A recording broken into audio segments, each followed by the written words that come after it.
قل من بيده ملكوت كل شيء وهو يجير ولا يجار عليه إن كنتم تعلمون سيقولون لله قل فأنى تسحرون.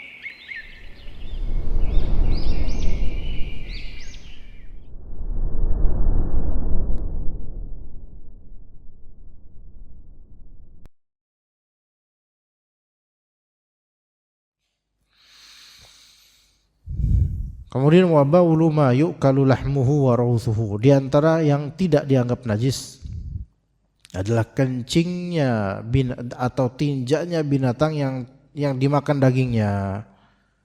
Kencing atau tinjaknya binatang yang dimakan dagingnya, maka ini tidak najis. Walaupun darahnya najis, tapi kencing dan tinjaknya tidak najis. Maka ibil, onta, sapi, kambing, ayam kencing enggak? Ya tai kotok lah ya, apa? Tinjaknya itu tidak najis. Kelinci, kuda, faros, khail, kuda, kira-kira najis enggak? Yang sahih tidak najis. Tapi itu tergantung kepada pendapat ulama, apakah kuda halal dimakan atau haram dimakan. Yang lebih sahih adalah halal dimakan kuda itu. Kalau keledai haram dimakan. Percampuran kuda dan keledai, peranakan keduanya haram dimakan. Tapi kalau kudanya, yang lebih sahih adalah halal dimakan. Begitu juga dengan al-himar al-wahshi. Al-himar al-wahshiyah, yaitu kuda zebra, maka itu boleh dimakan. Adapun keledai tidak boleh dimakan. Zebra itu kalau di kita namanya kuda ya, tapi kalau di Arab itu masuknya keledai, Pak. Ya, zebra itu keledai kalau di Arab, maka disebut al-himar al-wahshi, yaitu keledai liar. Maka itu zebra. Adapun kalau al-himar al-ahli, keledai yang biasa dipakai orang, dipelihara orang, dijadikan untuk narik sesuatu, atau mungkin sebagian menjadikannya untuk bertani atau kendaraan, maka itu haram dimakan dan ketika mati najis. Adapun kuda mati nggak najis, dan makanan kalau kuda mati disembelih nggak najis ya, dan tinjaknya atau kencingnya dianggap tidak najis karena yu'kalu lahmuhu. Kuda termasuk yang bisa dimakan dagingnya. Dalilnya apa? Kok binatang yang bisa dimakan dagingnya kok kencing dan tinjaknya tidak najis? Dalilnya Nabi SAW memerintahkan para uraniyun untuk mereka dapetin atau menemui beberapa unta yang hasil dari zakat, dan hendaknya mereka meminum dari air kencing unta dan susunya ya. Nah, kalau misalnya itu najis, maka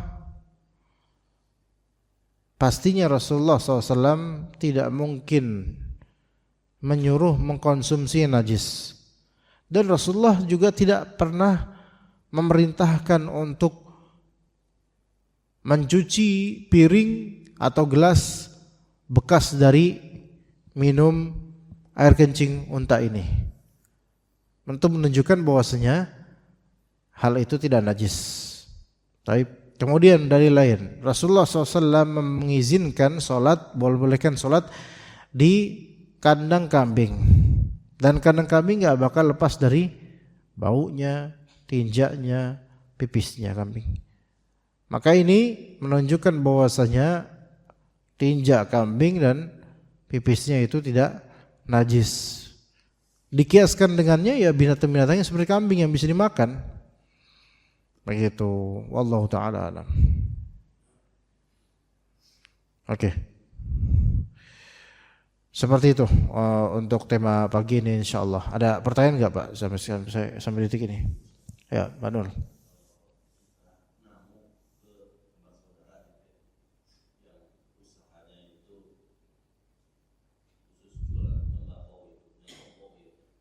Tembakau. Oh iya ada kayak gitu ya.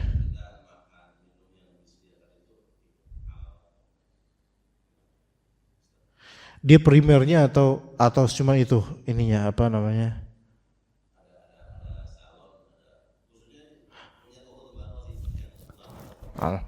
Tembakau ini buat apa sebenarnya tembakau rata-rata? Kan buat selain itu ada nggak dia kemungkinan halal? Nggak ya? Oke. Tapi dia punya usaha lain.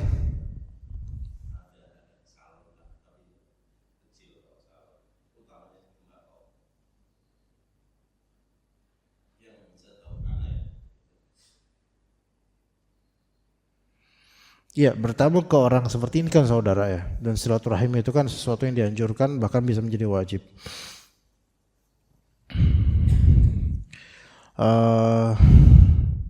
Di zaman sekarang beda dengan zaman dulu ya. Kalau zaman dulu orang itu makanan dan minumnya langsung bisa ketahuan dia dari penghasilan itu ya. Tapi kalau zaman sekarang hal-hal lebih kompleks dan ruang kemungkinan dan celah itu selalu ada. Maka tetap kan masih ada kemungkinan orang itu, saudara itu dia punya usaha lain atau dapat uang ini dari hal-hal lain itu. Maka ketika ihtimal dan kemungkinan itu masih ada, maka wallahu alam tidak apa-apa untuk bertamu dan menikmati yang sesederhana standar pertemuan saja. Standar pertemuan saja enggak apa-apa. Gitu. Karena tetap masih ada celah kemungkinan, bahwasanya ini bisa aja ya dari yang halal. Begitu, wallahu a'lam. Ya, tapi kalau memang gini, antum makan itu sebenarnya gini ya, dia tuh harta haramnya sebenarnya haramnya buat diri sendiri. Jadi harta haram itu harta haram yang bukan zalim, bukan nyuri, melainkan transaksi yang syubhat atau transaksi yang haram, seperti tadi menjual tembakau atau bahkan salon, itu kan transaksi bisa haram. Maka yang harta haram karena syubhat atau transaksi yang diharamkan itu sebenarnya keharaman konsumsinya hanya untuk pelakunya sendiri, untuk pelakunya atau orang yang berkontribusi di keharaman itu, ke situ doang. Tidak tercermin tidak menjurus ke pihak lain yang enggak ada kontribusinya tentang hal yang haram itu. Gitu, Pak. Itu kaidah sebagian ulama gitu. Seperti antum punya tetangga dia kerja di bank. Nah, itu kan ada syubhat banyak dan juga transaksi haram. Keharaman hartanya dia itu untuk siapa? Ya untuk penggunaan dirinya sendiri. Kalau dia menggunakan haram buat dia. Tapi bagi orang lain maka enggak menjalar ke orang lain keharaman itu, gitu Pak ya. Adapun kalau misalnya harta itu haram karena zalim, ngambil nilep ya yang bukan haknya, maka ini zatnya memang haram, diharamkan di sini.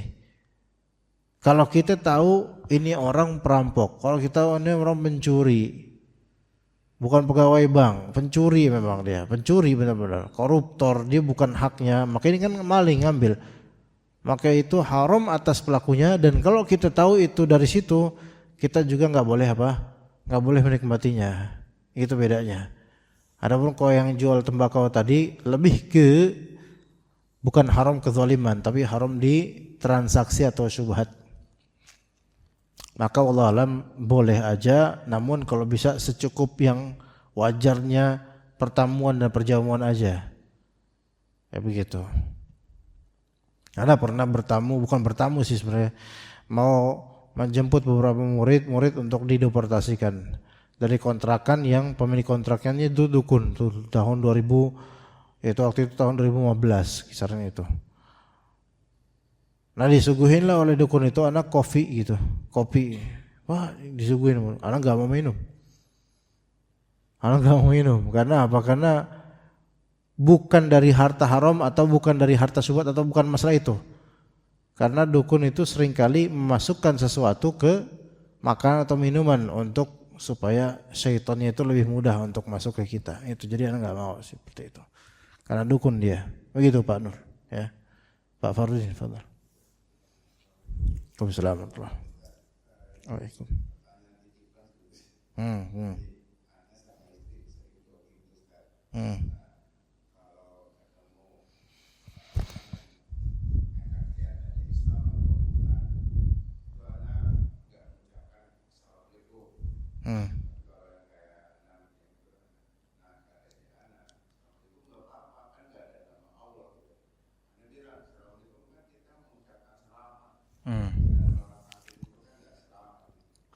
Oh jadi ketemu orang yang kita nggak tahu dia kafir atau bukan.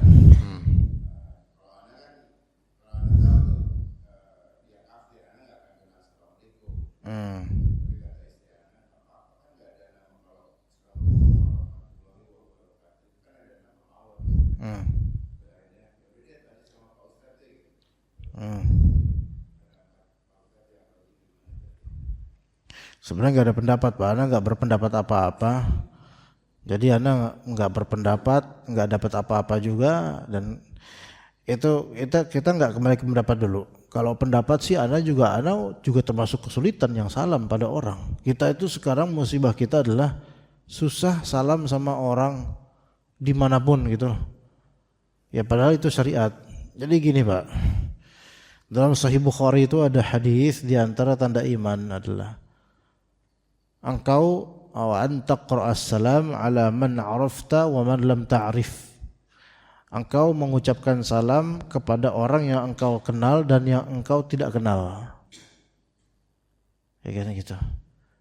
Dan dalam hadis ala man 'arafta wa man lam ta'rif, mengucapkan salam pada orang yang kamu kenal dan orang yang tidak kamu kenal. Nah, jadi man di sini menunjukkan global siapapun itu.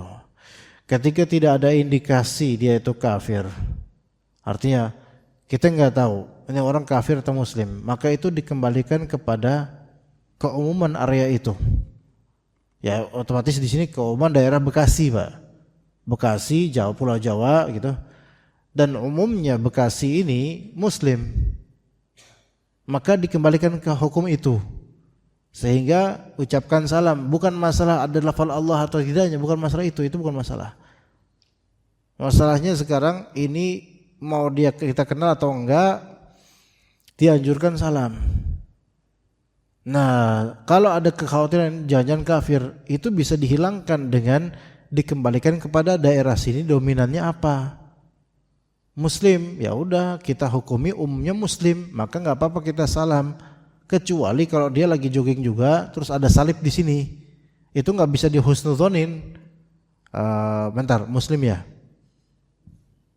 Oh, mungkin dong kita nanya gitu, ya. Oh iya muslim, kok pakai salib?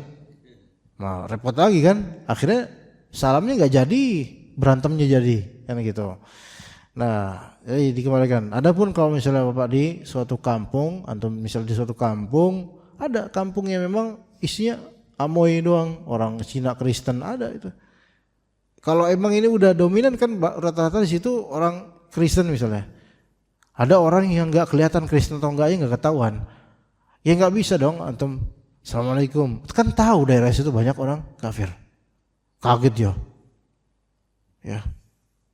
Maaf Pak, saya Kristen gitu.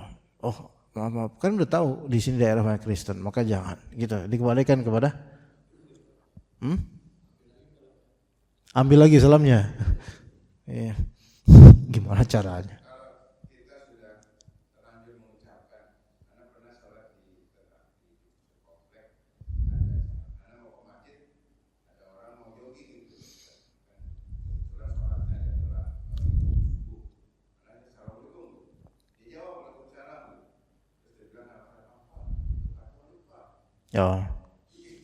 Ya nggak apa-apa, nggak sengaja kan nggak tahu.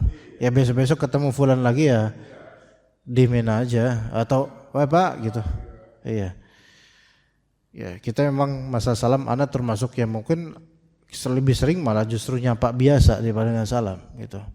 Tapi yang afdol tentu sunnahnya adalah salam. Yang Syekh Utsaimin sendiri dalam syarah beliau terhadap Sahih Bukhari dalam masalah ini, inilah mimma btulina fi hadzal zaman, yaitu kita tuh diuji besar dalam zaman ini dengan arus globalisme dan banyaknya orang, kita sulit untuk salam sama semua orang. Bahkan kalau Pak Fakhru ini kan penampilannya kelihatan islami banget, wajar ketika salam semua orang. Tapi kalau wajahnya bukan wajah islami, wajahnya gaplei misalnya atau wajah yang ngeselin, terus salam sama semua orang, kadang-kadang orang jadi curiga gitu kadang-kadang. Ya, saking memang sunnah ini banyak yang, ini termasuk sunnah mahjurah, sunnah yang banyak ditinggalkan orang. Kalau misalnya Pak Farudin Masya Allah salam sama semua orang itu Masya Allah, ya akan dicintai semua orang. Tapi itu yang sulit bagi kita sekarang. Ada kelas dulu di pesantren di Al Irsyad, ada seorang santri baru, satu SMP, kita udah di atas dia lebih jauh. Itu semua orang yang ditemuin selalu disalamin, assalamualaikum dan disalimin gitu loh. Ya, ada tuh. Namanya siapa santri itu? Salim. Dari namanya aja udah tercetak kayak gitu. Makanya bagus tuh kok nama tuh doa. Jadi dia tuh semua orang salam, semua orang mencintai dia karena apa? Karena dia tuh hatinya bebas dari kekesalan, kedengkian, semua disalamin.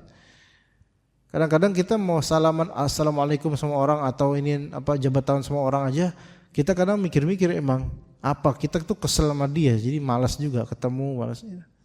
Wahana ini mah agak susah untuk kayak gitu. Benar wahana itu. Jangankan itu, ketemu aja kadang-kadang nggak mau. Bahkan kadang-kadang di sini nih, Anda masih ingat waktu itu.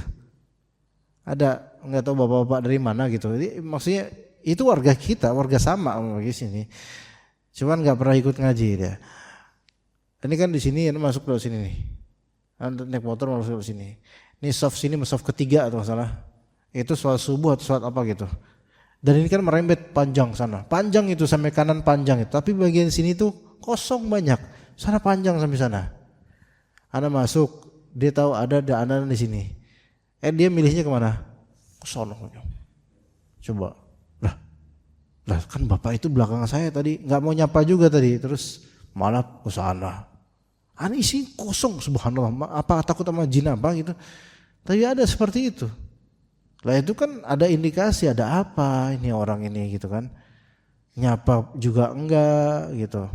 Terus kemudian enggak mau di samping anak atau mungkin trauma, mungkin dengan parfum anak atau gimana enggak tahu dah wallahu alam. Ada seperti itu. Biasa di wahana ini emang harus Masya Allah lah. Pahalanya banyak insya Allah. Ya begitu Pak ya. Assalamualaikum. Ada lagi Pak Fajar? Pak Fajar dulu Pak.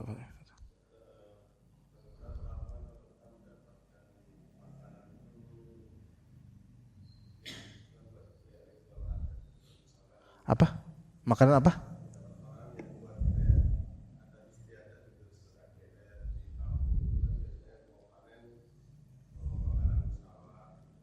Oh.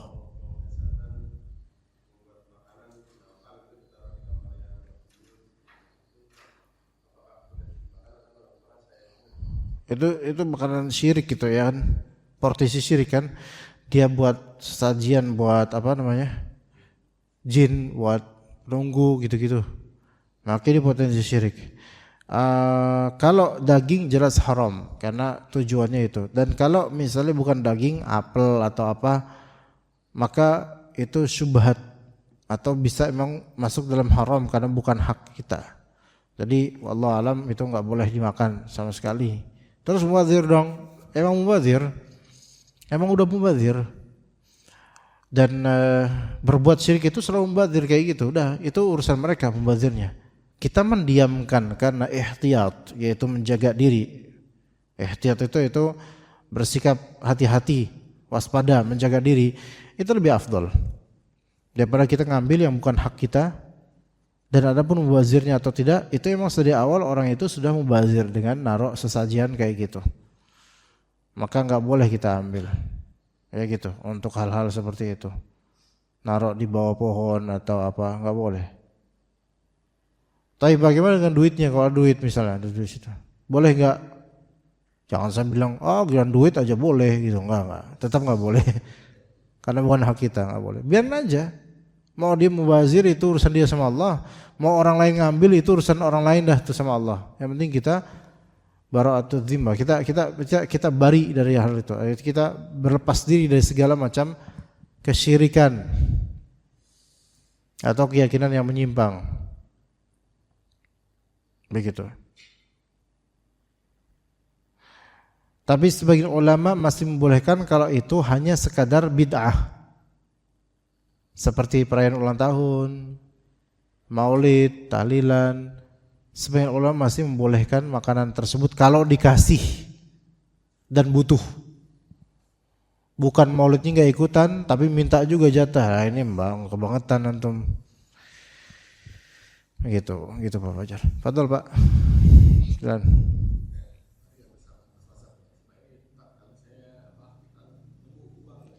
nemu uang. Ya, berapa uangnya? Oh nggak apa-apa, ambil aja Pak. Asal bukan di kantong orang, ya ambil aja.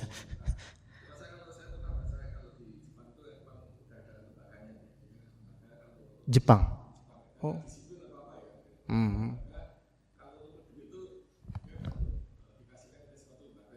Oh. Oh gitu. Jadi orang banyak jatuh duitnya di sana kali ya.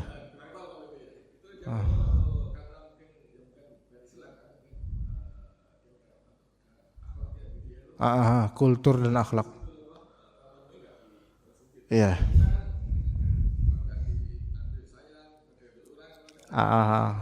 Ya. Bukan kita sih Pak, itu Bapak aja kayak gitu.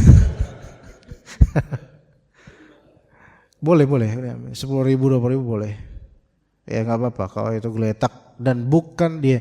Jadi kalau itu tergeletak di tempat yang bukan penyimpanan normal untuk uang dan bukan hal yang sangat kuat indikasinya orang itu sengaja nyimpan situ, maka nggak apa-apa. Gitu.